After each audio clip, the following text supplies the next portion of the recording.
Stilakia. Noor Sharrell, Ilan Talha makes it safe.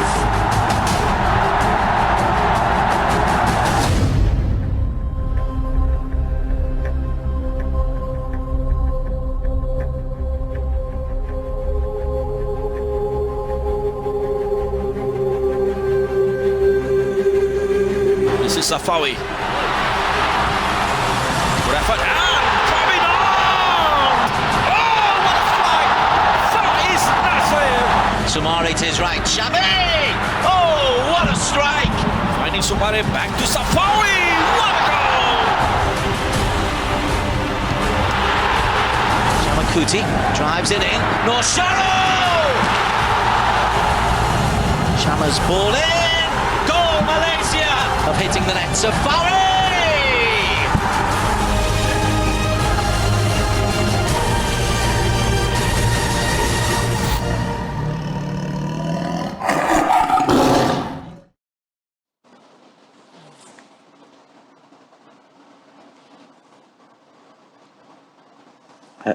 Hello and welcome to everybody watching online. Thank you for making the time today to discuss series number 4 of the FAM webinars, a new norm that FAM has adopted to reach out to the wider football community.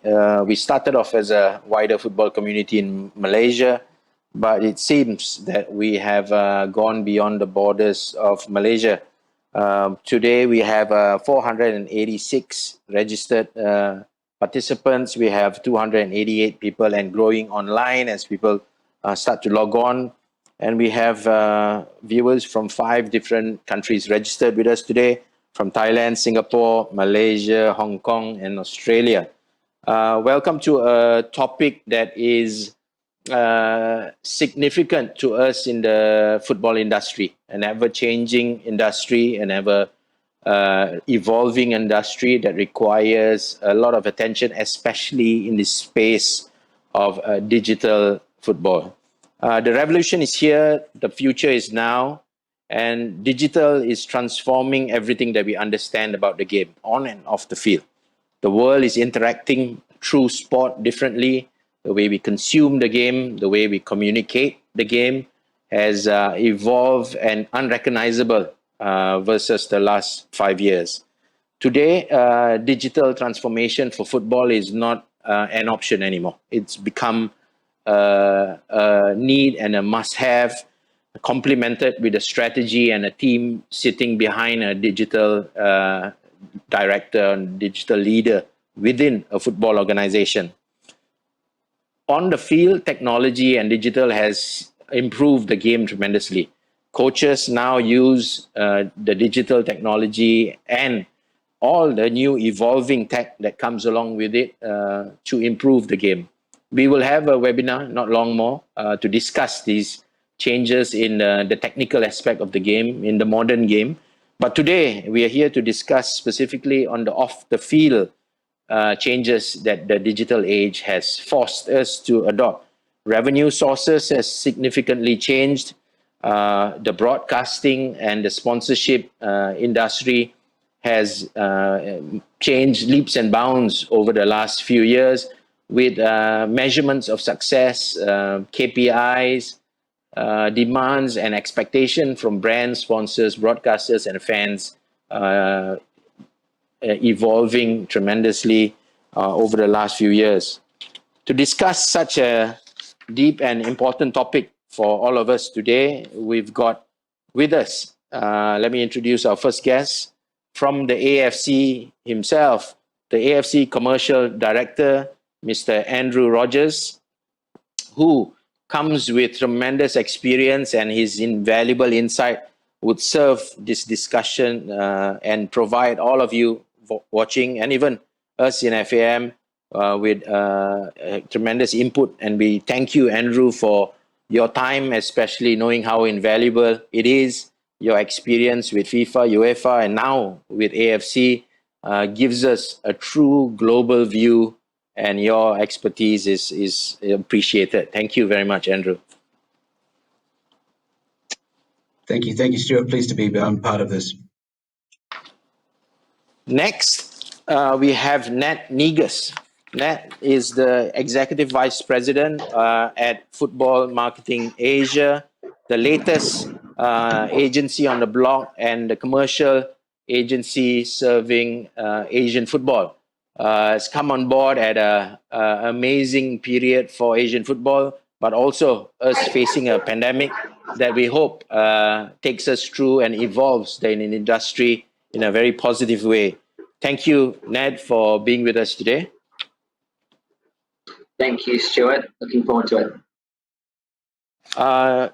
Next, we have from across the borders, competitors on the field and friends off the field, Jonathan Wong, Director of Commercial and Marketing at the Football Association of Singapore, and now also highly involved with the game and the development of the commercial side of the game in Singapore. John, thank you for being with us. It's an honor. Thank you, Stuart. Last but not least, also across the borders in the north, we have with us from Bangkok United, Natapat Lechat Napisit. Did I get that right, Natapat?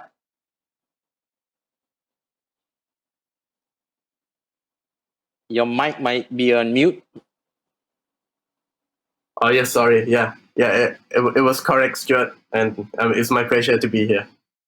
Thank you so much. And I also give a special thank you to the General Secretary of Singapore, Yazin, and also General Secretary of Thai FA, Joe, for allowing the contribution from the region as well on a Malaysian-based platform. But looking at the attendees that we have today with us, we have everyone from Singapore and Thailand as well. Thank you.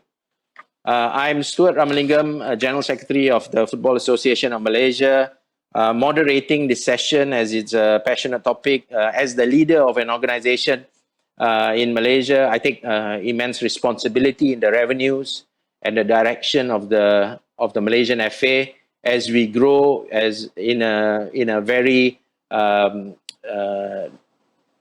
ever-evolving space in the game. And as the leader of the organization, I believe I have to be on top of these changes, on top of where revenues now sit and where revenues are moving towards, trying to stay ahead of the digital curve and understanding it. I come from the generation of the non-digital era, and today we speak about digital as mobile first. There's mobile first viewers and there's mobile first consumers, and those are foreign terminologies, foreign understanding to me. So it was a conscious effort to put my hand up to become the moderator of this session, and I hope all of us take something positive from the questions and the discussion topics that we have today. So straight into it, our first topic of the day. To speak of this ever-changing generation, this digital era, is also highlighting the challenges that we have within the football community. The widespread of football consumption these days and this mobile-first generation that I spoke about has seen the shifting of three major factors, which is the shifting of viewing behavior, shifting of the media rights landscape, and even shifting of the new technologies. Every day we find new technologies coming into the space that impacts the game tremendously. Maybe throwing it to our big man today, Andrew. Do you mind sharing with us how the digital age has changed the football business for the AFC, for the region globally, versus the traditional way of doing it? You know, you've started a long time ago and you've seen the industry change in front of you. What are the challenges you're facing at the AFC? So thank you, Stuart. Thanks for reminding me both of my age and my size. Look, I think it's fair to say, of course, that the digital age has made a fundamental change to our industry, but also every other industry on the planet. But importantly, it's not been overnight. So I think it reflects the fact that the sports industry, the sports sector, has continually had to adapt itself over history, throughout history, to any technological change, whether that's from broadcast, from black and white into color, from free-to-air to pay TV channels, and now into, I guess, to digital platforms. Looking earlier at the credentials that you put up on screen, Stuart, was quite, it reminded me of, we worked back in, I think, early 2000s on what we used to call new media. That was 20 years ago. And that was, a foray at FIFA into .com and e-commerce and digital transmission or mobile transmission of matches. So it's something that's really been going on for a long time. So I think it'd be fair to say that the sports sector has been able to evolve organically to the digital era. But what's been really important is, I guess, the speed with which changes happen within it. So the need to be, whereas in, I guess, traditional media, there are changes in technologies that have happened over time and changes in business model and the way in which media rights have been sold. But there weren't really that level of fundamental changes that you see in the digital era with the difference in just different mediums, different platforms, and trying to ensure that as a sport or as an organizer or a rights holder, that you are ready to and can adjust and can, I guess, almost preview what's going to happen in the area so that you're actually ready to be communicating with fans where your fans are. So I guess from a commercial perspective, digital platforms have, I guess, opened up a whole lot of opportunities. It has also restricted a whole lot of, or limited or reduced some opportunities because of the fragmentation and dollars being spent across various platforms rather than predominantly on television, for example, but there's a move across to other platforms. So it makes things more of a challenge. But again, by adapting and be able to focus on not just a single partner, but potentially multiple partners across a whole range of different platforms, being ready to do that and being ready to adapt, I think, is probably one of the important factors. And then, of course, from a sponsorship perspective, it just enables the digital change and adaptation.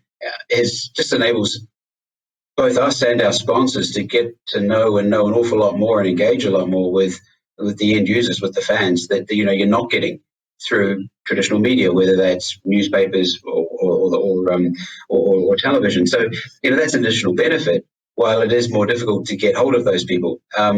So I think, as I said, there's a range of both positives and I guess challenges as well that flow from that. I'll give Ned an opportunity to jump in here as well, and we'll probably bounce a few ideas backwards and forwards as well as we go along on this question. Thank you so much, Andrew, and I fully agree with you. Door shuts and a couple opens with especially with the digital era, and we need to stay ahead of it all the time to ensure we're not left behind. Ned, how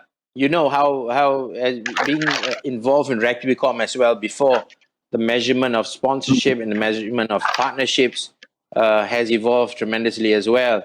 And as agency to FC and a man of the industry especially, where do you see the digital age and the challenges that sponsorship and broadcast face in your industry now? Yeah, sure. You start with the easy question, Stuart. I like that. Look, I think the truth is, as Andrew said, I do think it's really important we start from acknowledging that the digital era is not something actually that new. And I think it's really important that we acknowledge, or we think about, okay, do we need to be digital first all the time, always thinking about digital, or do we need to be thinking about being fan first all the time, which might lend us to heading in a direction of digital? And certainly, I mean, that's a bit of a rhetorical question. And if we start from that point, it's usually a bit easier to deal with what is a quite tricky and complicated area, especially when we consider its diversity across markets, languages, channels, and all of that. So if we start from the point of, well, actually, let's not try to be digital first, let's try to be fan first, and then you look at what the modern fan does, how they live, clearly you have to think very carefully about digital. In terms of specifically then, the way I tend to think about it is, there are obviously many touch points that as a rights holder, an agency, as a sponsor, we have with our fans. And going back 20 years ago or more, they were broadly centered around the TV screen and the venue. And these were the two arenas in which we engaged with our fans, helped our sponsors activate, drove awareness and impact for them. And then there was the stadium itself, and that's it, right? That was kind of how it is. Now we just look at it as there's clearly three. There's probably more if you factor in, let's say, PR, traditional media, that area too. But at a basic level, we just have to start from, there are three stadiums. In other words, there are three places that our fans gather to engage with our content and our clients. And we always need to be thinking about how all of our rights, even rights that might not be considered digital, are working in those spaces. How are they working on TV? How are they working at the venue? And how are they working at digital? Because we know that fans are engaging in those touch points either at different times of their fandom cycle in a day, or even at the same time in many cases, right? So if we're talking about second screen. But I think what is interesting is that we do find, we've found lately in market, especially depending on when we're talking to clients that are looking very tactically at why they're engaging, we do have that classic question that my sales team and I always hate hearing, but need to work out how to respond to, and that is, look, we're really interested in what you're offering, but actually we're focused on digital right now. And that's really confronting as an industry when someone says that to you, because we go, well, but no, hold on a second, we are digital. We're a passion point, and digital generally, especially socially driven digital, is driven by passions and interest, right? We have content, and digital is usually content driven, and we are we are multi-platform. So the very fact that people do say, sorry, I'm not interested in chatting to you because we are focused on digital, demonstrates there is an issue, there is a challenge. But I think by and large, it's an opportunity. It's an opportunity to expand our revenue streams, as you and Andrew mentioned ourselves, diversify them. It's an opportunity to deepen the revenues, the traditional existing streams, by offering greater value and across more touch points. And I think in particular, it has helped us to segment what we do more, right? Whether that's segment our fan base, because you tend to be able to more easily understand the different types of fans across digital compared to what you would on especially a linear TV broadcast. And then you have an ability to segment broadcast rights, to develop different content that might happen to be more appropriate across different platforms. And then, of course, within the sponsorship space, develop rights that are more digitally focused. But I think where I'll end with this is maybe a point, and Andrew, feel free to extend on this if you like. We actually debated many times in our rights packages when we present to clients as to whether we have digital or not as a line item. You have signage, you get this, tickets, you get this. And as of now, let's see if we change it, the AFC commercial rights for the news cycle, which are not yet active but will be very soon, do not actually have a line item for digital. They don't. And that's because we believe that actually all of the rights, or the vast majority of them, will have and should have digital touch points. And therefore, creating a specific line around digital, it boxes our offering in that space into something that it really shouldn't be, because actually all of those things should be living across the digital space in different ways. Thank you, Ned. Fantastic. I'm gonna steal that fan first term and probably use that internally as well in our pitches. And like you, I'm sure I stole it off someone too, by the way. We'll thank whoever that is here at least. But as a leader of the organization, I'm pretty involved with all our FAM pitches and our right sales, and we come across the same exact response that we have from brands or agencies, turning around and saying, what's the digital touch points, where are the digital packages, and that line item that's needed. And today we feel that digital is a given. It's like it's going to be there anyway. Moving along, we've got our second question targeted at the two other gentlemen around especially the impact of COVID-19. So we spoke first about the challenges and the opportunities, and now we speak about the season we are in, the pandemic that we all face. I'm glad to see that the numbers have been increasing. We are at 390 audience at the moment, specifically here to listen to the four of you. So the impact of COVID-19 has been immense on football, beyond the understanding of what is happening on the ground, but through the accelerated impact of the digitization of communication and engagement of clubs, leagues, and associations. A digital plan that was going to take 2 years has been tremendously accelerated and forced all of us to start to look digital. From an association standpoint, John, I believe, and I've been tracking, obviously, follow Singapore FA quite a bit. And I've seen that Singapore FA has done tremendous work during the pandemic. So you might want to share a bit on the changes that you've seen, the go-to-market strategies that you and your brands you've engaged with, and how you've kept them happy and maybe even attracting new partners.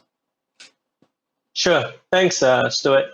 I think the pandemic has not just disrupted our football industry, it's disrupted the world. I think businesses has had to adapt in order to survive and thrive.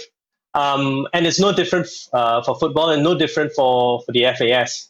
So once the pandemic actually hit, we stopped and had to ask ourselves, do a bit of soul searching and ask ourselves, again, to borrow Ned's term, we want to put the fan first. What is it that the fans need and want during this period? And so we discovered that there are two constants in football marketing. One, fans constantly want to stay engaged with football, but we need, as an association, to give them a reason to stay engaged. Secondly, brands and sponsors' objectives for supporting football will not change, does not change regardless of circumstance. Ned spoke of passion point, and brands and sponsors' objectives is they want to tap into that passion. They want to engage with and be relevant to the passionate fans and the community, and that's why they chose football as a medium. Because sport, and in Asia particularly, football reaches and connects fans in a really powerful way. So these were the constants. The only variable then was how. So as we thought about it and as we continued to do this soul searching, what we came up with, and I'll share maybe from the slides, we came up with some of our initiatives where we felt that we could actually engage and connect them our fans in a deeper, more personal and impactful way. So what we did was we came up with about 132 hours of content. And this content wasn't just a one-size-fits-all content where we just come up with a content and like it or not, you just have to watch it. But what we did was we broke it down into little bites, and we made sure that we had a bit of something for everyone. So from referees involved, from technical to the marketing, to content generation, to fans, as long as you're interested in any part of football from a technical perspective, marketing perspective, interest perspective, we ensured that we covered that through our initiatives. We did webinars, and our technical related webinars centered around, for example, current fitness and conditioning trends. We talked about how Ramadan, for example, affected football performance. We even talked about applied sports nutrition for elite youth. We looked at mental health. So, something for everything that really encapsulates the entire holistic football narrative. We gave fans also an opportunity to experience what it was like to train like a footballer when we did an open Zoom training session with our young lions, where we invited people to come, and under the watchful eyes of Coach Nazri, they actually trained with the young lions as their teammates virtually. And that really, really connected with and engaged our fans. So I think through these initiatives, what we found was that from the period, for the 1 month period or 1.5 month period, we actually reached over 1 million people through our live content. We reached about 550,000 people through other videos and other content. And we achieved just shy of 1 million viewers for all our content with great numbers for engagement, about 500,000 engagement. And this was the period of 7 April to 19th of July. We had 2,000 participants in total for about 10 of our webinars and virtual trainings. So content will definitely provide the consistent captive audience, which brands very much would appreciate, and it will consistently roll out their key messaging to achieve top of mind recall. And that's why as we engage these people with all this content, that's when our sponsors and our brands, and I must say they were really supportive during this difficult and football dark period, but they saw the opportunities that the pandemic gave us to go beyond just the 90 minutes of football and really just cater to different people. Thanks, John, for that detailed elaboration. I think we've seen it in Malaysia, a lot of the work that you've done, some of the statistics that you shared on the e-sport initiative, which we'll talk later on, was something that we did together as well, Malaysia and Singapore. And like I said, whilst we're competitors on the field, I think there's a lot of key learnings and collaboration that we can do as associations. When I put this webinar together with the marketing department, we were looking at a list of partners to speak to, and one of the countries that we looked to within the region as leaders as well is Thailand. And I spoke to Ben, a colleague of mine, who's now the deputy CEO, the CEO of the Thai League, and he's a guy that understood that we needed a bit of input from a club in Thailand. He's introduced us to Nutapat. Nutapat, on behalf of Malaysia, thank you very much for contributing to the session once again. And as a club, we see that a lot of leagues and a lot of clubs from around the region tend to see this wait and see attitude when it comes to digital adoption and digital communication. We see them following trends rather than reinventing the space. And digital is seen to be a not may have, but a must have option today. What do you see the changes in your domestic space, and how did you engage with your brands and your players to ensure engagement with your fans as well? Okay, so thank you so much, Stuart. So first of all, I have to say for the Thailand's situation for COVID-19 pandemic, first of all, FAT has acted very early for the safety reasons to suspend the league, the Thai league, in early March. Therefore, we have quite some time to prepare and has acted early in digital marketing wise. Okay, so let me go through the slides. All right, so first and foremost, we seek an opportunity to attach new partner, which is like obviously partnering up with one of the very famous online platform, which is Shopee, in order to create online sales channel, as well as finding income during hard time circumstances during the COVID-19 pandemic. Moreover, we also expanding new customer base, not only football fans, but also new online shoppers who would like to buy some football merchandise. All right, and then here's the last but not least, exclusive promotion for partner only. As you can see from the slide, we also got exclusive promotions for Shopee, the online platform, as well as the flash sale that is only exclusive for our partner only. Well, not only is a win-win B2B for us, the Shopee also give us the customers the code, the promotion codes, the feedback. Yes. Please let me move back to this slide a bit. Well, since we have to act it really early, and then this is the opportunity for us to find the new partners.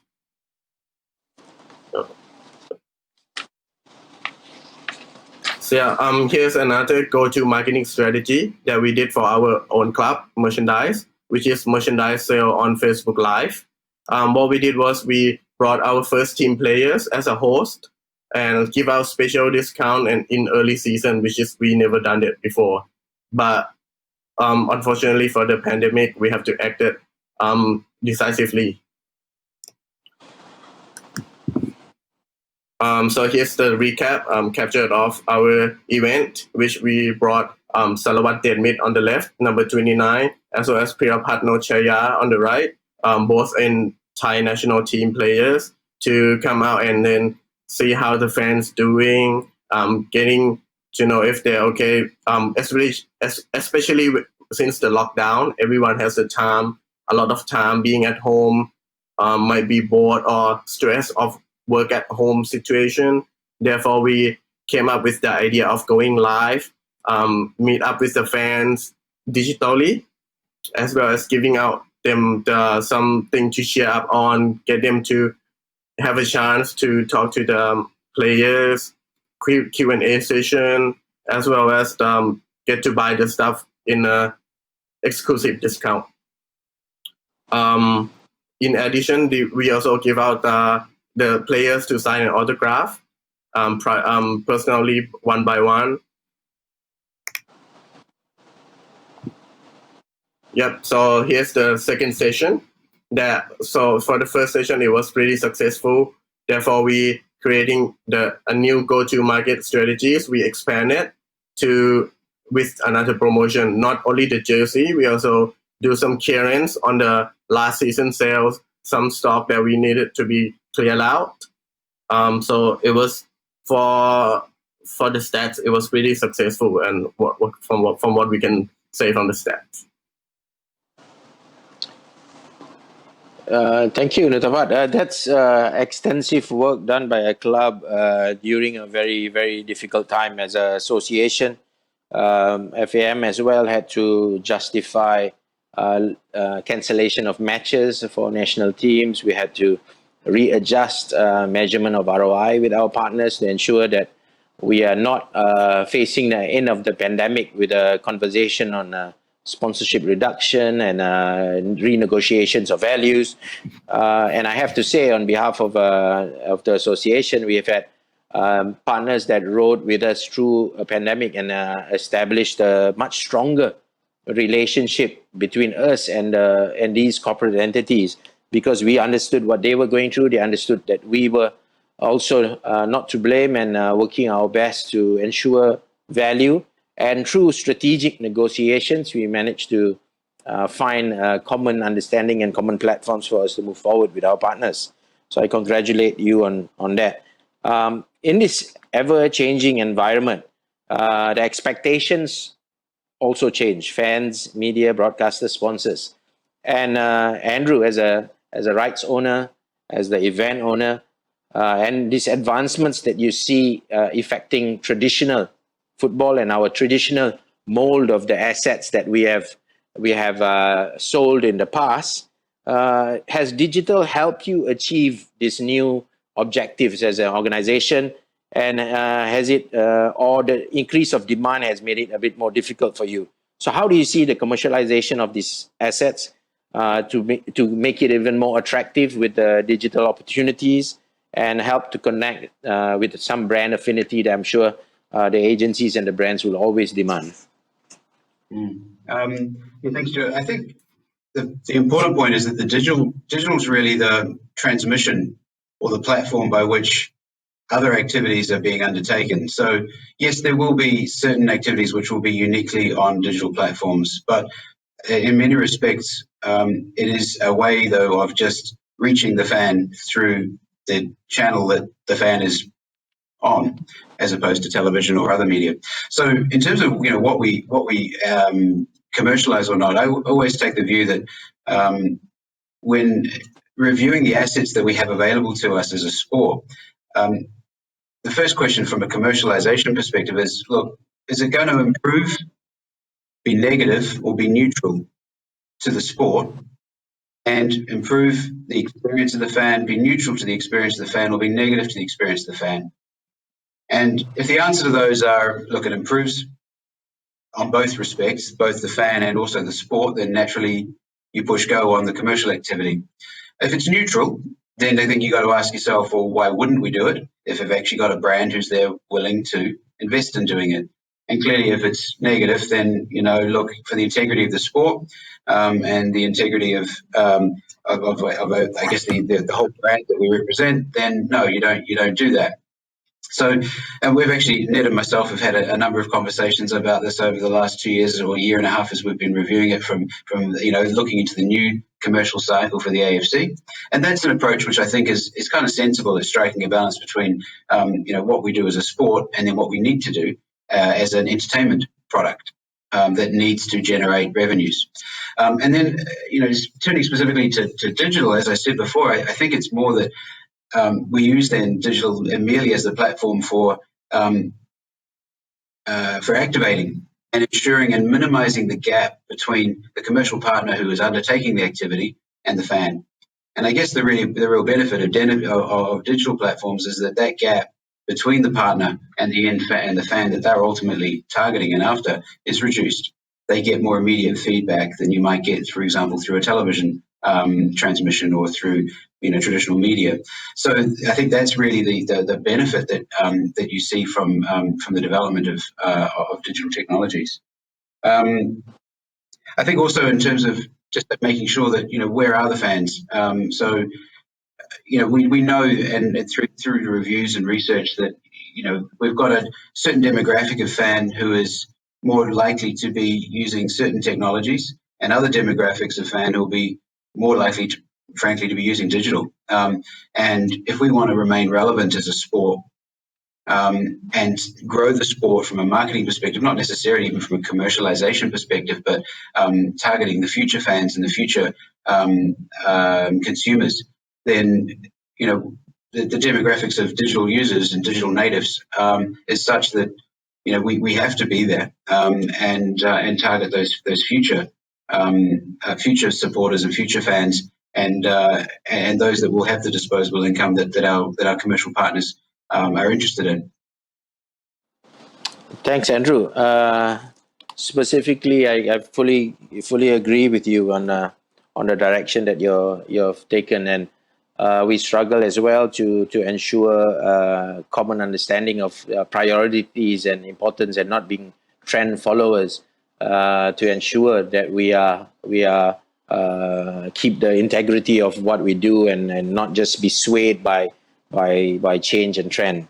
With that, Nutapat, as a football club, we see significant attributes that clearly define what a good football club is. And sometimes it's a lot easier being a football club compared to a league, and even like myself, an association, as the engagement and the approach is very different.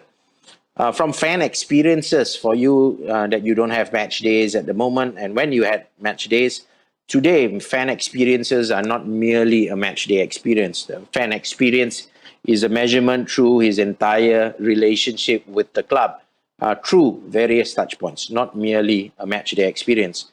The passion and love of fans with their clubs will never change unless the performance on the field is not what they expect. But do you see that digital as a disruption for your club business, or an opportunity to engage with them much better? Because the digital age as well allows two-way conversation. How has that worked for you in the commercialization of your club and its assets, and also how you've improved the communication with your fans through that engagement? All right. So first and foremost, I have to state that for after suspension of the league, all of our revenues and our main revenues from going to the match, their home matches, and selling on shop merchandise has been all closed. This is why as a team, as the office team, department team, we has worked it tremendously, countless hours to put it onto digital platform. So we try to engage as much as the fans. We know all the fans are quite stressful. Not only the pandemic, but with the missing of football, they need to be something to be entertained. Therefore, we try to engage with the fans online, the only source we can, as much as we can. All right, so here comes the slides. So this is an example of the activity, the sponsor activity that we have done with Hokari, one of our main sponsor from Japan. This is pre-match, as well as the sponsor booth in front of our main gate to see more the visibilities. And here's another sponsor, which is Ricoh. Ricoh is well known for printer. Therefore, we did some cooperation with the Ricoh. We have our T-shirt printed by can be a rapid screen done in 5 minutes. So we did on the promotion. We get our first team players or the fans to come out and use their existed photos or their newly selfie photo with the fans. As you can see from the photos here, our first team players going on pre-match, and then the fans can take a photo with them, a couple photo, and print it in a few minutes time. Right, so here's another example of collaboration with our sponsor online, a phone-in and interview, as well as our sponsor, our partnership will get a benefit from, as you know, that the Shopee Live channel, they can be watching the interview at the same time of shopping our shop online, the merchandise. Here's another example of Jet Fitness. So once the lockdown, everything has to be closed. But then Jet Fitness, our value partnership, has emerged Jet's workout at home event. Therefore, they ask us and invite our first team players to go do the challenge, fitness challenge by Switch. Ring Fit Challenge, doing the Ring Fit Challenge to promote. And furthermore, they even get Mika Shunansi, one of our first senior team player, to be an ambassador for the club, for the fitness club, to raise awareness of the brand as well as the visibility for the customers. Okay, so here's our one main event, which is sponsored by CP. It's called CP Make the Dream. It's where then unfortunately we make a football trial with a collaboration with other main sponsor, which are Bangkok Christian College, who would provide 12 or 13 years old kid to enter 7th grade onwards to have a free scholarships, as well as CP Meiji, who provide a beverage on the trial day, as well as Euro Cake, our very long time coming the sponsor, to provide the snacks for the kids, as well as Morton provided footballs during trials as well as the training. Yep, so here's the group photos of the board members of the sponsorships, as well as the kids who got selected to be Bangkok United Youth U13 Academy players, as well as being able to study in one of the very top school in Thailand, Bangkok Christian College. Thank you, Nutapat.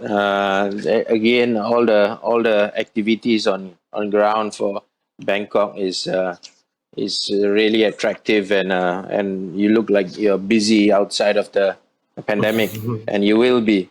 Thailand, as we know, was one of the first leagues that not postponed but cancelled the league and starts a new league for the new season. We hope all the best for the Thai league then.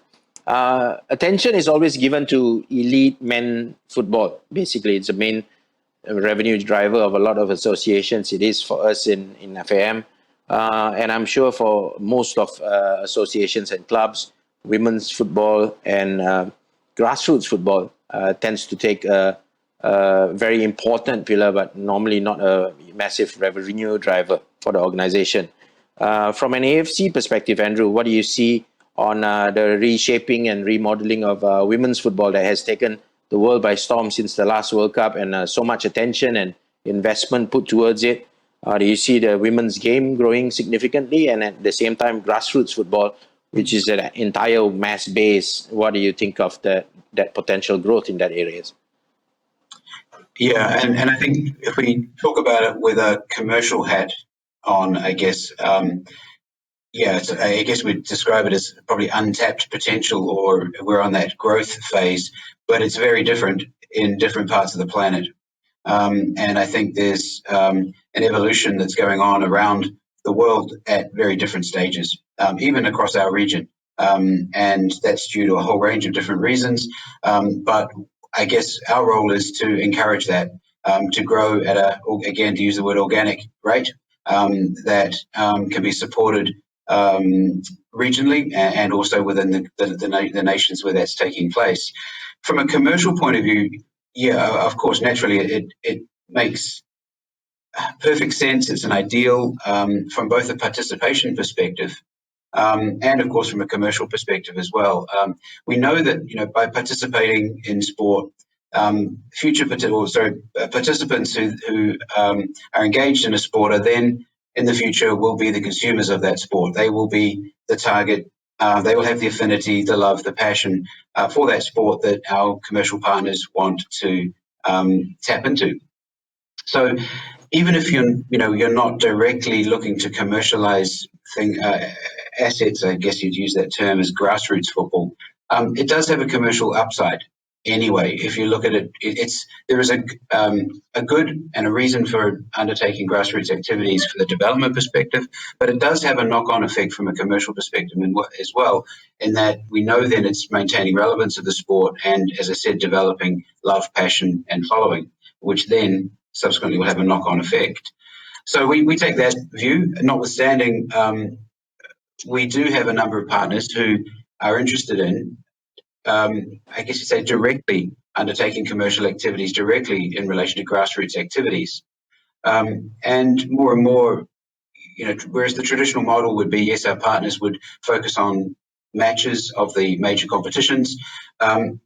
If we're looking for an opportunity to provide something a bit more unique and something for a partner to own, and something just frankly a little different to what they might be doing currently, and be one of many in a match environment, having specific activities focused on grassroots programs is an important aspect, but it is very sensitive as well at the same time, because those participants are not professionals, and they may not be they might be youth, for example, and so we have to handle that really carefully as to how you have brands involved in activities that then are at the coalface at grassroots level. So look, we are and investigating both of those, and that's I think only going to get a little stronger in terms of brands interested in grassroots activities. Certainly on the women's football as well. I think those in those markets where women's football is at the professional level or at the top level is gaining a higher level of profile, well then naturally we're seeing movements around some parts of the planet and our region where brands then want to associate themselves specifically for around women's football. Again, they're carving out a niche, carving out an audience. And that's a really important aspect, and that will motivate growth as well, as also the product is improving enormously as well. Thanks, if you don't mind, Andrew. Stuart, I might add a little Please bit there if you don't mind. Yeah, cool.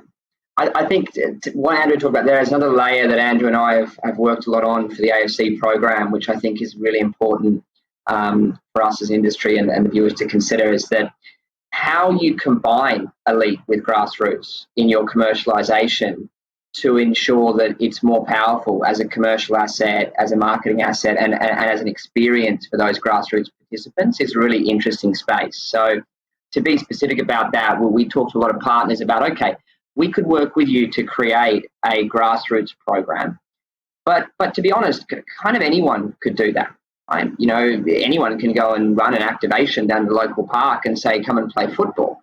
But what anyone can't do is allow those people to then enter a venue as a reward from that, the final of the AFC Asian Cup, as an example. And it's really important, I think, and this kind of goes almost across the whole suite of areas that we're trying to commercialize, is that when we combine things that some people think of as different, i.e. you've got grassroots and you've got elite, we're kind of limiting them in a way. Whereas, when you differentiate them, whereas when you combine them, you create power for them. And I think we need to always remember this, that a grassroots program is always going to be more powerful if it's linked to that pathway towards the elite. And equally, an elite event is going to be more powerful if it demonstrates a connection to grassroots. And that's how we like to think about it, especially considering it's obviously our job to commercialize the competitions themselves. Thanks, Ned. You know what? We recently, about 2-3 days ago, we've just launched a Super Rimau. Super Rimau is Malay for tiger, which is our mascot. So we launched the Super Rimau program, which is a grassroots structure based on 4 key criteria, which is accreditation, benefits, training compensation, and so on, and leagues itself. And what we found is that I have always spoken to brands about grassroots, and it's way over their heads because they couldn't understand it. You know, you're speaking to someone outside of your industry. When you speak about grassroots, they understand the age group category, but they could not imagine it. And what we found is that after we launched the project about earlier this year, and actually we have gone to market a few days ago, we've created a platform that 250 academies all around Malaysia have registered for accreditation, bronze, silver, and gold. And we target about 3,000 academies, hopefully by the end of the entire cycle. But what we've found is that we've got a queue of partners coming on board and asking us, hey, you know, can you tell us a bit more about Super Rimau? Because there's a shape and form to it now. They understand more what it gives and what it delivers. And I believe that was the magic in us creating grassroots as a business model, because we were able to shape it and simplify it for the common masses and the common commercial partners that start to see that it's not just a grassroots opportunity, but there's numbers and facts and shape and structure behind it. So it's worked for us pretty well in Malaysia over the last few weeks. John, from another association, grassroots and women's football as well, is always a tough topic to speak about, especially when you're in charge of numbers and figures. How does it work for you in Singapore to activate this space? Yeah, I think first and foremost, what people need to realize is that we will not have an elite league 10 years down the road if we don't have a strong grassroots program. There will not be any footballers. There will not be the young kids or the parents would look at the viability of a football career, and therefore the elite league may suffer. And so there needs to be some form of importance that we also place on grassroots development and football. One of my favorite drinks today is Milo. And the reason it is my favorite drink is because throughout my youth, that was the drink that was given to me, or that was the drink that was narrated to me as being extremely good for my health. That I grew up in Malaysia, and they always say, "Minum Milo anda jadi sehat dan kuat." Drink Milo, and you grow up to be healthy and strong, and that stuck. And that is an excellent example of a brand coming in to grassroots, and it's not just football but grassroots sports, and selling that narrative all the way to the next generation. And it will take time. It will take a long-term strategy and a longer-term time frame to be able to actually see some returns on investment. Unfortunately, however, we live currently in a society that that prides itself in instant everything, instant gratification. We've got instant noodles. So, everybody says, hey, since we've got instant noodles, let's have instant ROI. It doesn't work that way. It's like planting a tree, right? The quote says the best time to plant the tree is 50 years ago. And we need to plant the tree, we need to weed it, we need to water it in order to be able to grow. In Singapore, we saw something like this happen with women's football, actually. Women's football in Singapore actually grew in the last 5 years. I think prior to this, we only had 8 clubs in the Women's Premier League. But as of last year, we have 16 clubs, which we had to split into 2 divisions. And one of the reasons why that there was suddenly an influx of clubs was also because the Singapore government, with the help of the Ministry of Education, turned around and said, okay, now we recognize football as a legitimate co-curriculum activity that you can take up in school. And when that happened, there were more women or more girls that decided, hey, I want to play. And when there were more people with that opportunity to play, we could actually, that there was a clearer pathway. There was a clearer, there was more than just, previously there was only just the youth team as well as the senior team. With this, we could do under 14s, under 16s, under 18s, under 19s women's football teams, which actually gave opportunity at every level for the girls to be able to play competitively. And I think that's what we need to do as associations and as leagues. We need to also do the same for grassroots football as well as women's football. And I believe that if we have that longer term mindset and vision, that is something that we'll be able to grow. US is an example of how national college sports as well as schools have a pretty interesting grassroots and all the way lower tier, just before the elite sport. They have this sample of something that works. Commercial partners have jumped onto it simply because there's interest. And as long as we grow that and we're committed to growing that, I believe that sooner rather than later, we will be able to attract commercial partners into both grassroots as well as women's football. Thanks, John. Leads us to our first break. To the speakers, we've got a minute. So let's cut to the first break of the day and watch our ads. Thank you.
Welcome back, everybody. Just some information for those watching at the 420 watching at home. We've got a poll question that will be discussed at the last question of the session on esports. Do you think that esports will take over football in the future? Subjective question to us traditional football fans.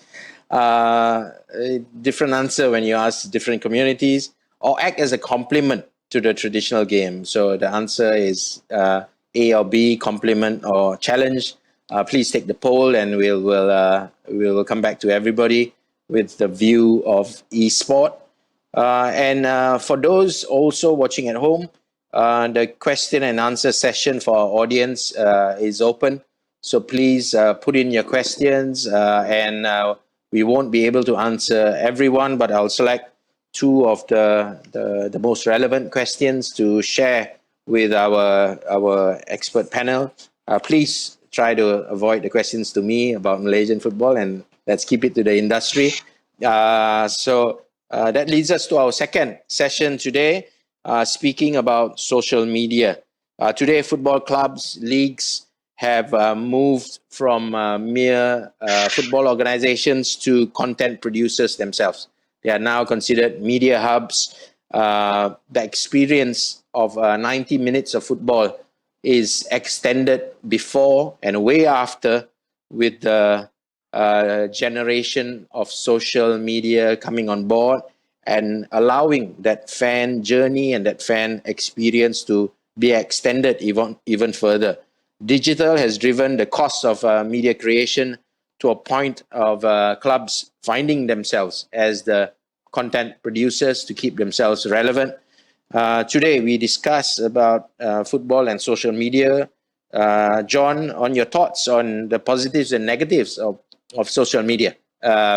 We've seen even social media platforms become broadcasters. I think you have a platform that's also a partner to you in FAS, and the impact on how your brands and the organization is projected, and how we expect the manner of communication to grow across the social media age.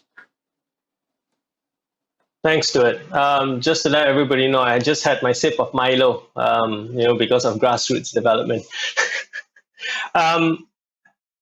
Look, the truth of the matter is that, like any other platform or tool, in the wrong hands, it can become a tool for abuse, whilst in the right hands, it can be a force for good. One thing is clear, however, that social media is here to stay. I just wanted to share some insights thanks to the people from Hootsuite. And this is a research that they do every year at the beginning. Obviously, with the current pandemic, the numbers will be outdated because we've seen a huge spike in terms of consumption of media through social channels. But I just thought that, I'll just give us a very quick overview of the power of social media currently.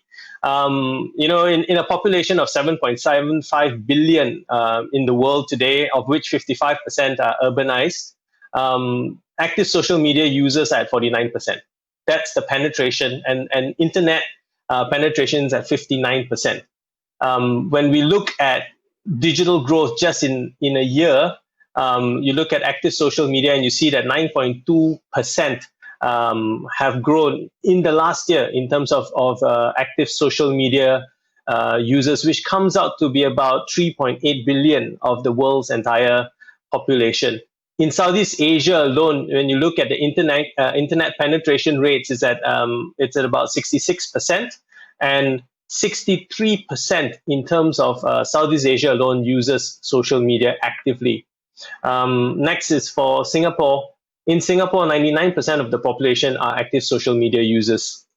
With such overwhelming data, I don't think we should be considering if using social media is a positive or negative tool, but rather I think we should focus on how we can use it as an influence for good.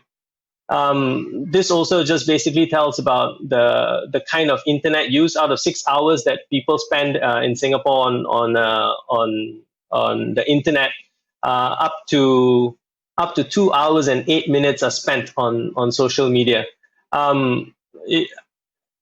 Again, I think we can use social media to champion good social causes, just like how Jordan Henderson rallied the Premier League club captains to bring awareness and appreciation for the NHS staff.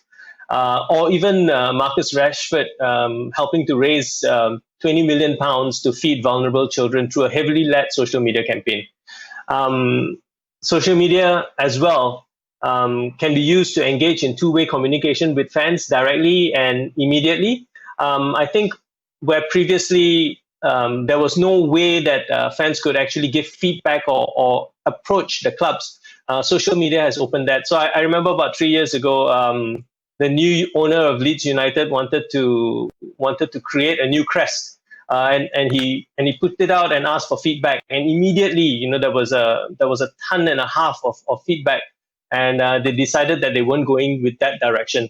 So I think social media can definitely be used positively. What we've seen in Singapore is that we've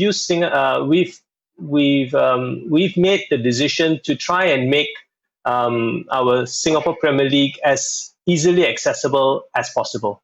Our marketing objective at the start of the season, we looked at the Singapore Premier League and we said we wanted to focus on two things, which is one, widening our coverage, and two, increasing credibility. And in order to widen coverage, we wanted to make sure that it was spread across and easily accessible by everybody. And therefore, right now, we are very proud to say that not only are all our matches live on MyCuju, which is an AFC introduced platform, but we also show all our matches on our AIA Singapore Premier League Facebook page. This on top of all the matches that we also show on Singtel and StarHub, making the Singapore Premier League one of the most widely accessible sports league in Singapore. I think also through social media, we are able to, with our partnership with Genius Sports, we were able to create a second screen experience. So while people, the traditional football fans would want to watch the matches in mamak stalls or in front of the TV, social media has given us an opportunity to give them data, live stats with our partnership with Genius Sports. And what we find is that for the younger generation, they are highly distracted, very difficult to watch a full 90 minutes of game. With this second screen experience, with updates, goal alerts, Twitter conversations with data, with commentary, with stats, this has definitely increased that engagement and that stickability towards football. Thanks, John. Ned, the fans seem to demand news now. They've got a way of news spread so fast across social media, and there's never expectation from a fan that he doesn't want to hear it from its club first, which demands the club to be so social focused as well. And there's an entire engagement, especially on global clubs that have a day-to-day engagement with their global fans. On your side, do you see this industry changing predominantly for the better, especially for clubs and leagues around, and how does it serve the bigger purpose of Asian football? Sure. Look, I think as John said, I think certainly we shouldn't be spending too much time about whether it's good or bad, because it is, and it's there. So I think, look, there's a number of things that we touched on there, and I'll start with your question around, for example, being on point constantly and answering. And I'll speak as Football Marketing Asia, not the AFC here. And I think one thing we need to think about is traditionally organisations, whether it's a football club, a confederation, or has wanted to be fully accurate and a voice of authority, usually when it communicates externally, which is for good reason.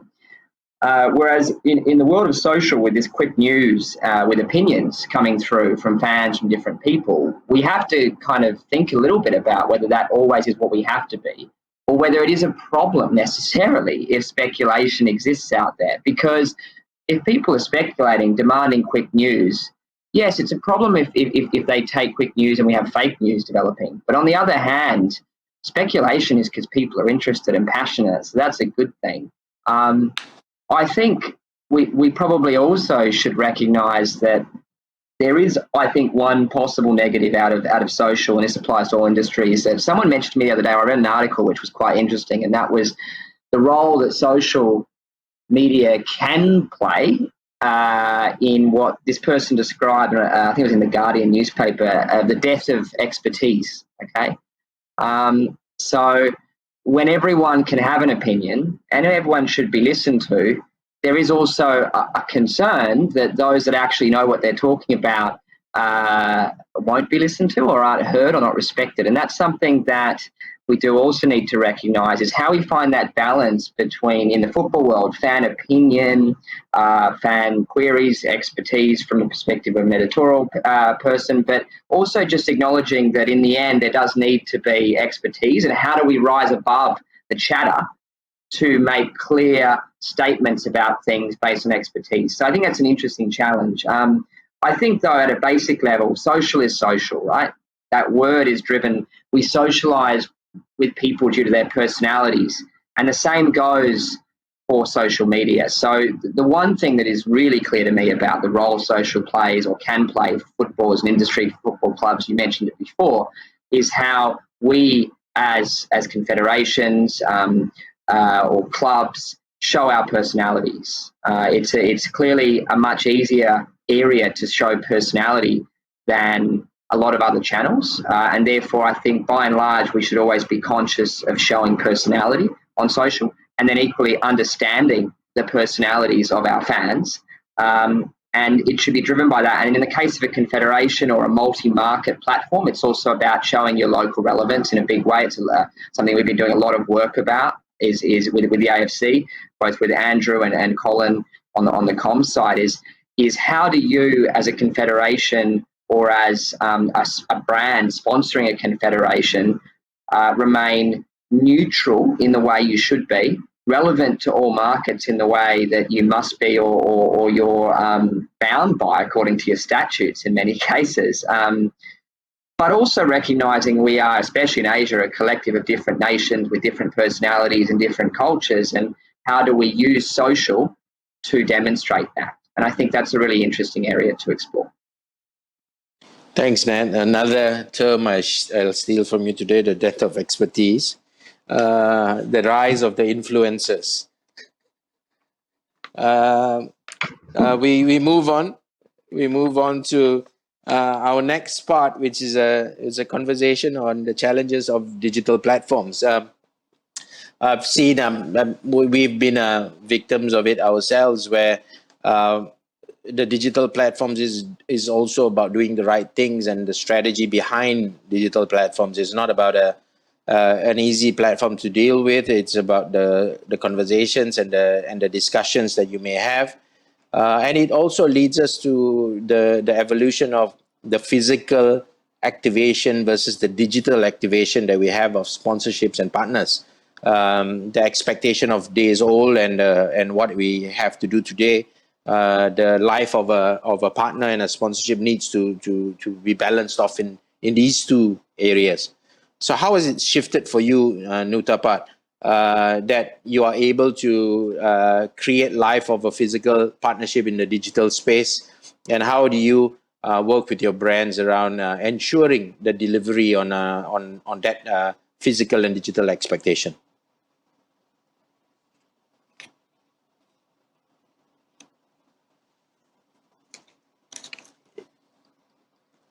Tapat, I think you're on mute. Oh yeah, sorry, 1 second. No yeah, problem. so can I please have my slides up? Here, so the topic number 6, challenges in the digital platform. We all have to face it. So just a quick brief of our club engagement. So these are our social media statistics. So as you can see from the numbers, we all reach on the Facebook the most, which is a very public and most well-known social media and actively in Thailand. So the second one is on Instagram. So we have, as you can see, almost 100,000 followers all over the country, as well as the neighbors country. But one thing that we still need to be working on is YouTube channel, that because we also use the content that we did it on air on television So it still need to be working on whether it's try to be more casual to gain more attentions and sharing from the audiences. So this is our players' social media account on Instagram. As you can see, we got famous national team players, which is Tristan, Priyapat, Mika, Shananan Salawat, or even broke out and upcoming rise stars, Anon, Amon Lersak. We got like all over 100,000 plus followers. So this is one of the examples from our True BUFC TV, which is, as I mentioned, on air on the television as well as our YouTube channel. So our PR team stay in trend to did the bottle cap challenge, which is also a product tie-in by once again Pocari, one of our main sponsors. So we try to be unique, try to get all the attentions and everything from the fans or even newcomers, new fans who would like to find new teams to support or like our clubs, something like that. And this is one of the main challenges that we face, which is our sponsors and PR team did an agreement or make sure that our main players to promote their our sponsorships product online on their own social media account. So here's the example. The winger did the challenge of push-up challenge, doing on his own, taking a selfie with it, and then put the protein CP Meiji protein drink to promote. As well as we can see from the right, from Chia Tai, the Melon, that our social media team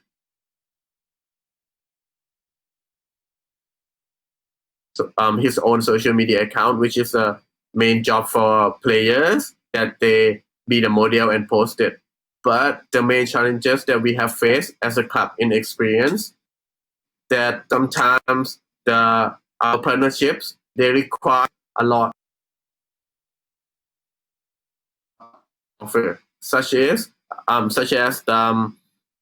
sometimes they wanted the product to be fully 360 visible, which is a bit hard to do by the own production of the players themselves. Or sometimes they want it to be fully well with the studio lights to be fully clear with all the logo visible clearly and everything. So from our experience, what we can suggest is that when we do the agreement with the customers, which is our sponsors, we should state it clearly. If they would like to have like a full production photo to upload on social media, they should provide the players with the and a decent production team. Let's just say like we posted or the players posted or took a photo by themselves and it's not met the requirements that they need. It still took a lot of time and the quality is not up to the standard that they needed. So what my suggestion is like to show them and then tell them exactly what we needed at the agreement, so there won't be misunderstanding, and then it's a quick of work that needs to be done. Thank you.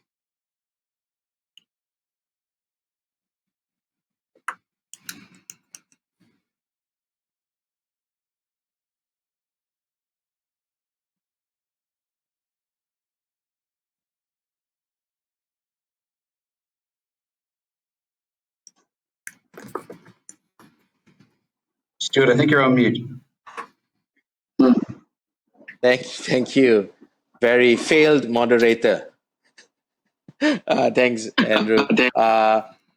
We've got Zainuddin. I believe he's from FA Singapore as well, and he's posting a few things on grassroots, and and believe that social can be a great tool to engage with the younger community. We've got 3 questions already that I've selected from the various that may be relevant to this conversation. We will answer Muhammad Lutfi, Louis P, and Farhatul Hadi shortly at the end of the session. But we'll move to e-sport at the moment. It's a conversation that I'm learning about as well. It's a space that is so new to me that I struggle to wrap my head around it sometimes. But what are your thoughts, Ned, on the progress of e-sport, challenge and opportunity for us in the traditional rights game, and how do you see the game of e-sport or the e-sport coming forward and challenging the traditional sponsorship space? Okay, I'm going to probably be a bit controversial here, but I'll also be as sensitive as I can. I think, firstly, I too still am trying to understand esports, so I wouldn't profess to be an expert, but I think that's indicative of the fact that, to be honest, my view right now is esports is extremely exciting, but it's still niche. The fact that I still don't really understand it, you don't understand it, a lot of people don't understand it, reflects that. And if you actually look at the scale of the industry, recently we did some work on this, and it is still small. So I think let's just start from that point. Esports is not this behemoth suddenly even almost there ready to take us over. I think the other thing too, I think it's important, well, from what I do understand about it, is it's important we differentiate between e-gaming, which is something that's just happened for a long time, and in particular e-gaming in relation to football simulation gaming, your FIFAs, your Pro Evolution Soccers, and these sports, which are intrinsically symbiotic with the real world that we work in that they're simulation of what we do.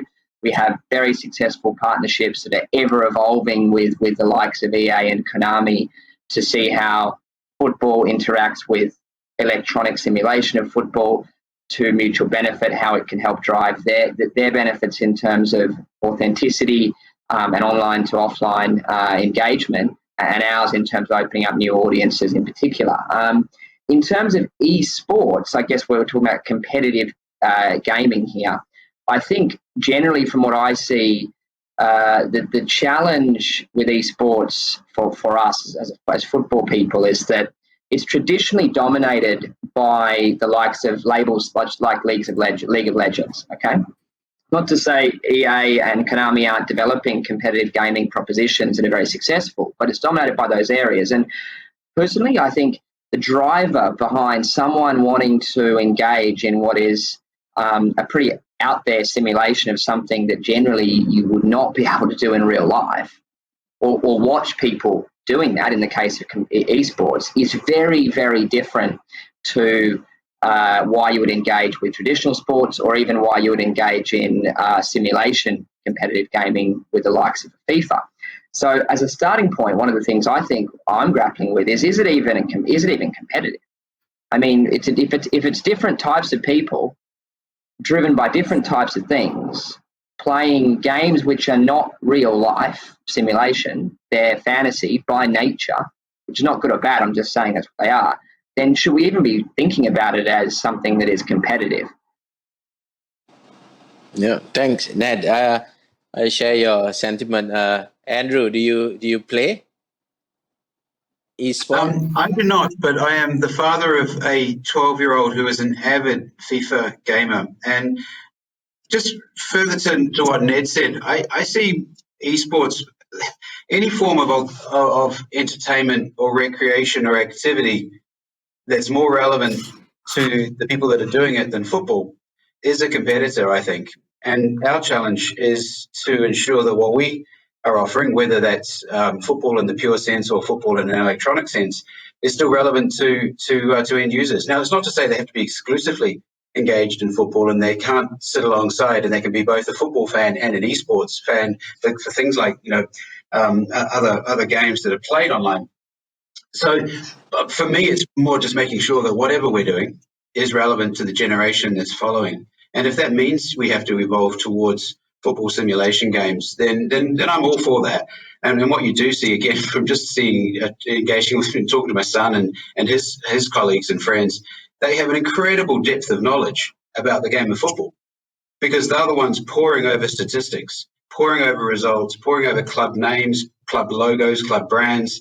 He knows more. I go to him when I need to know details about obscure footballers across the planet, and he knows it, and all his friends know it, and that's unbelievable, and that's entirely through playing online games. So I think that can actually be really beneficial to our sport in terms of the traditional sense as well. Thanks, Andrew. I've got a 12-year-old myself. He kicks my ass every time.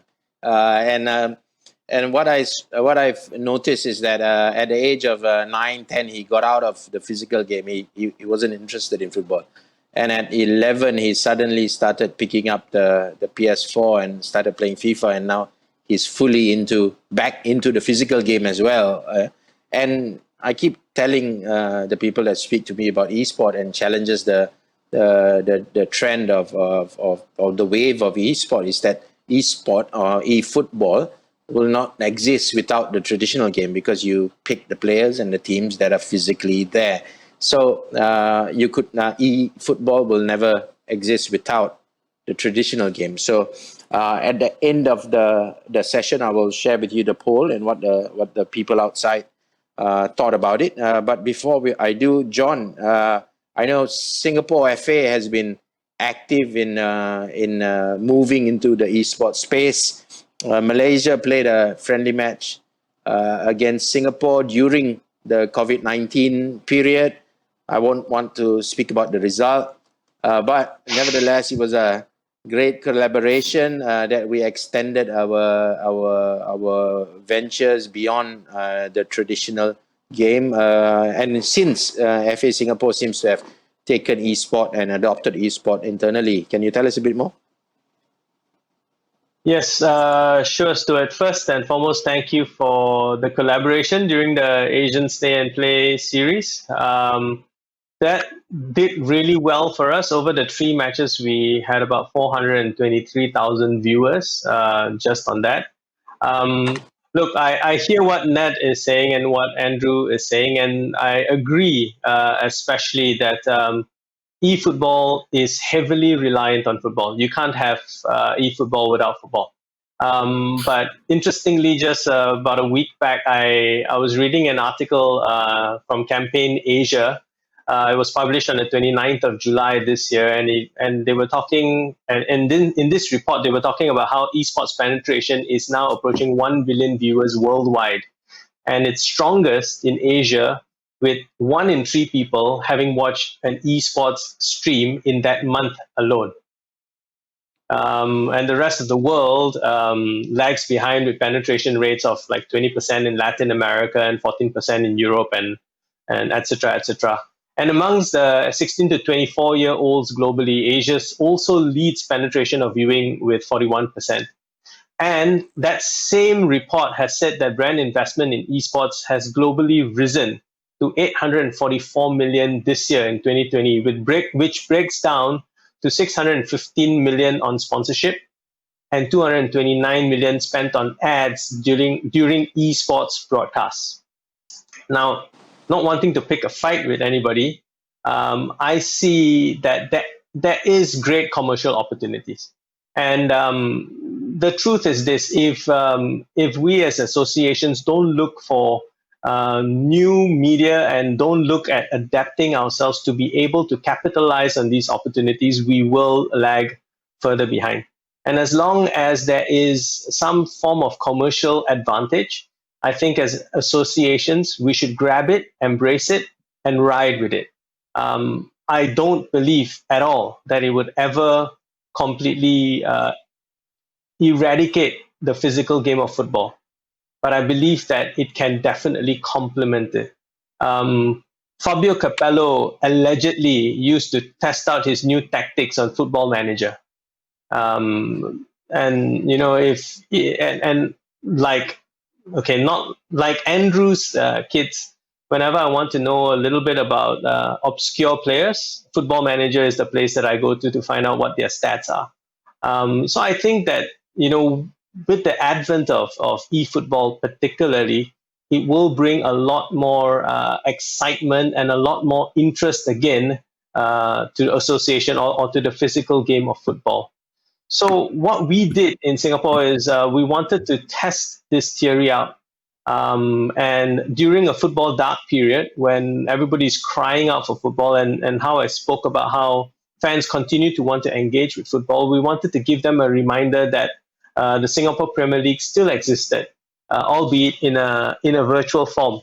And so what we did was we organized an Singapore Premier League tournament. Let me just give you a snapshot of what happened. I'm super excited. I'm not sure about you guys.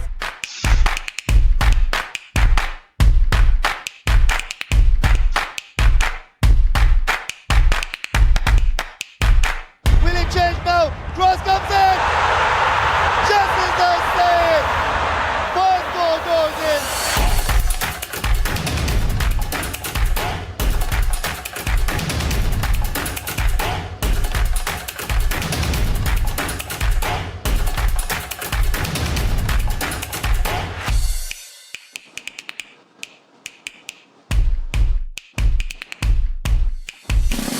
Oh!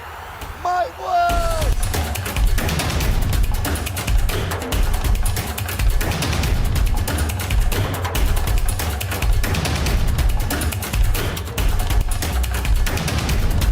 And final between Tampines Rovers and Lion City Sailors.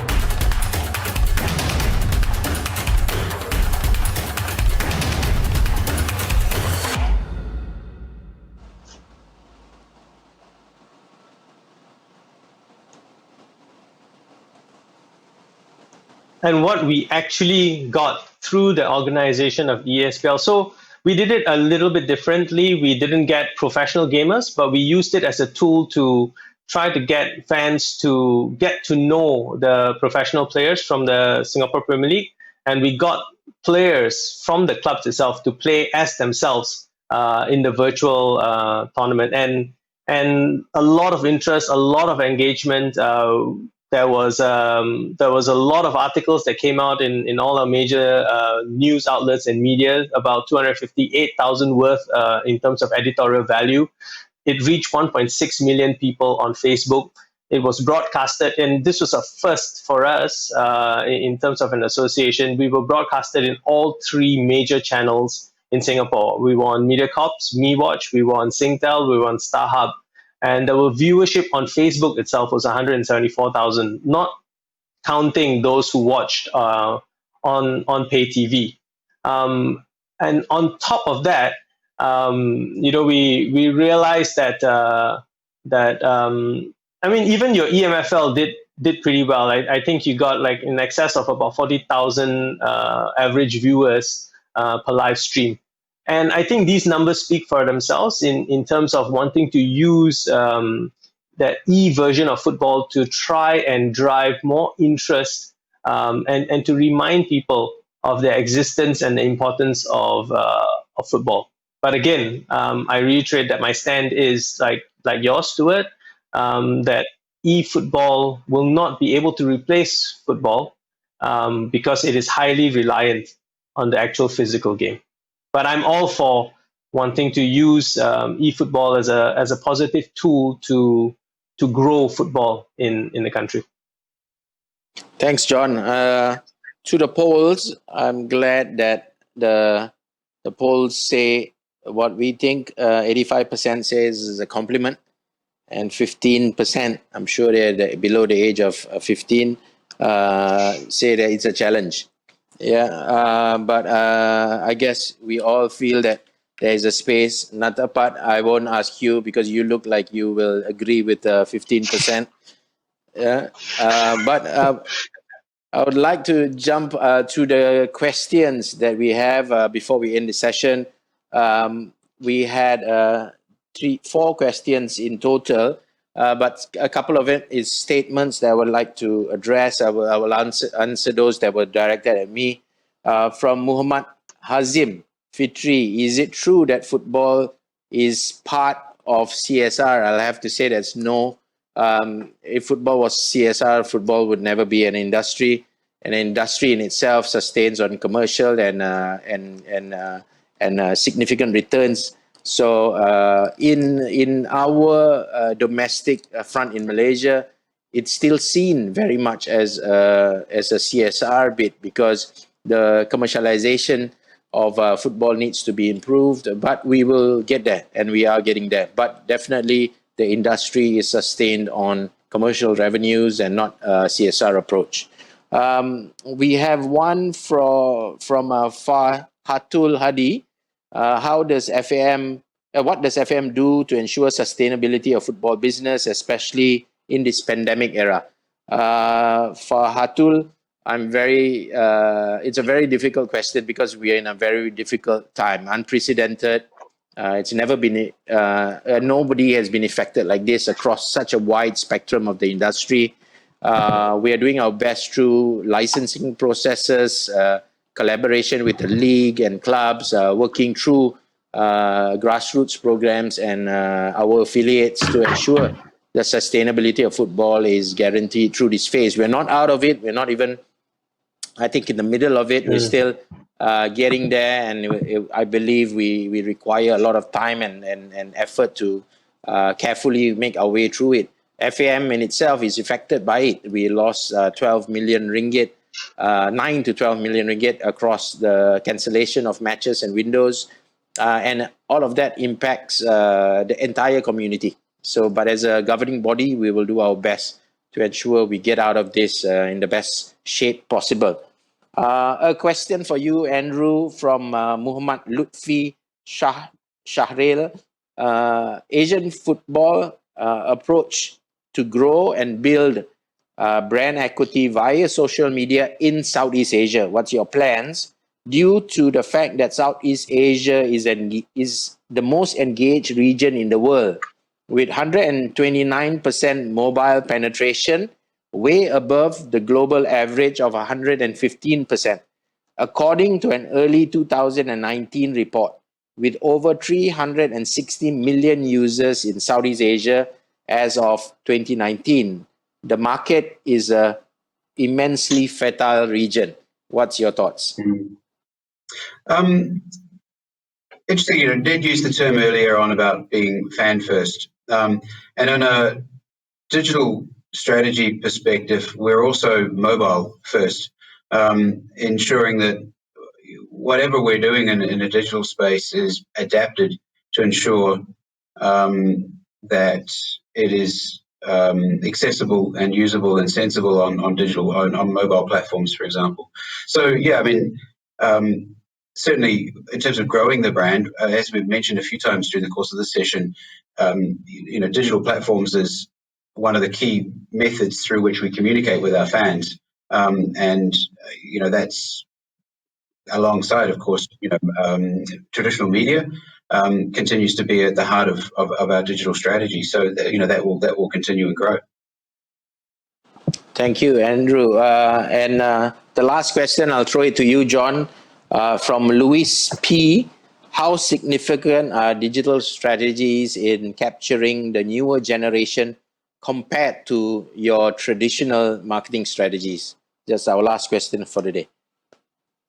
To answer this question, I think digital is extremely important, having a clear digital strategy, because like the stats that I shared with you in terms of internet penetration, in terms of social media use, they have kind of eclipsed the amount of time that people spend on traditional media. So, for example, newspapers, we've seen a lot of decline in terms of readership of newspaper and circulations of newspapers, because everything is available digitally. I think the other thing that digital allows, in terms of digital marketing allows, is previously we were limited by geography. We were limited by physical capabilities of physical real estate. Right now with digital, we can run campaigns across companies, across countries, across continents, and I think that if we could do something which was very integrated with a couple of countries, or even from a confederation perspective, like what AFF and AFC are doing, it will give more mileage and more interest for commercial partners, especially multinationals, to come on board.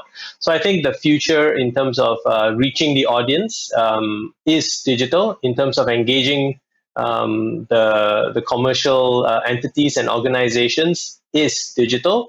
It's the buzzword. Everybody wants to be a part of it. And I think we started this conversation with Ned and Andrew saying that a lot of partners were looking at football and saying, hey, we don't really want to be a part of it because we want to have a digital footprint. While it's a buzzword, I don't think that many people really understand the length and breadth of what digital marketing is. But I think that definitely for us to grow commercially, we would definitely need to adopt a digital strategy. Thanks, John. Luis, from my side, I think digital strategy is across generations. I think it's a mode of communication. It's the type of content that goes on to reach out to different generations. It's today, social and digital is not a tool to reach a younger generation. It's a tool to reach everyone. And it's what content goes up to attract the different generations. So maybe around the room, do I have any last words before we end the session? Andrew, any last words from you?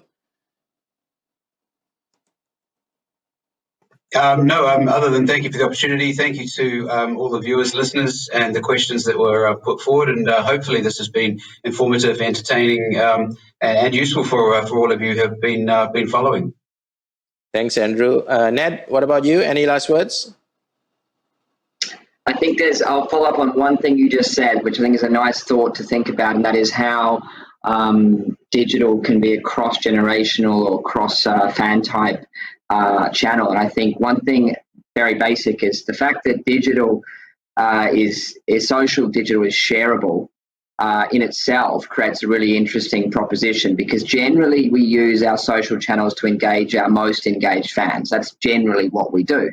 But because they then share content, we have to recognize that they're likely to share stuff to people that don't know us. And that's really, really interesting. And especially in our case, when we talk about national team competitions, which by nature go far beyond football, that's when digital can go from being something about highly engaged fans to actually almost the complete opposite overnight if you get the content right. Thanks, Ned. John, any last words from Singapore?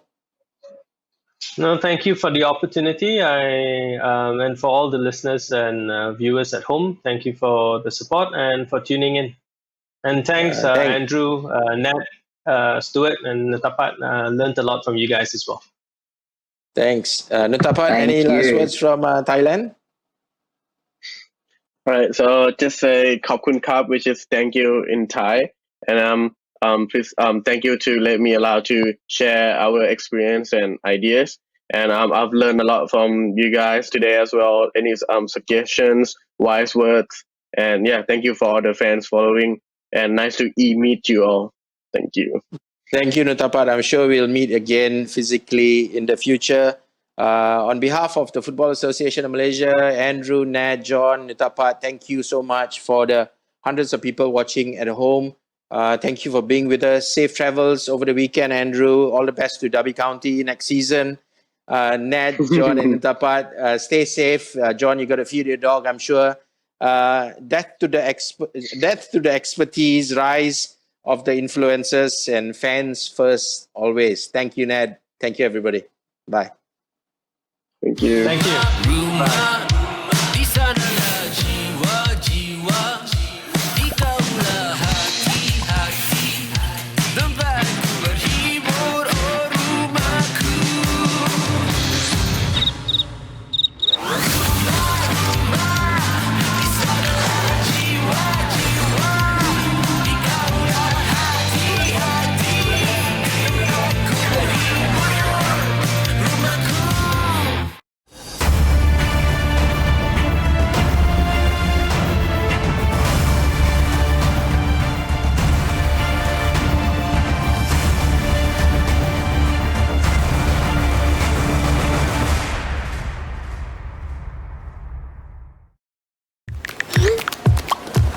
Hey, jom lari. Jangan berhenti. Sikit lagi. Cuba ni. Wow, 100 Plus aktif tanpa karbonat. 100 Plus aktif baru tanpa karbonat ditambah vitamin B. Hidrat semula, segar, bertenaga. 100 Plus aktif baru tanpa karbonat ditambah vitamin. Hey,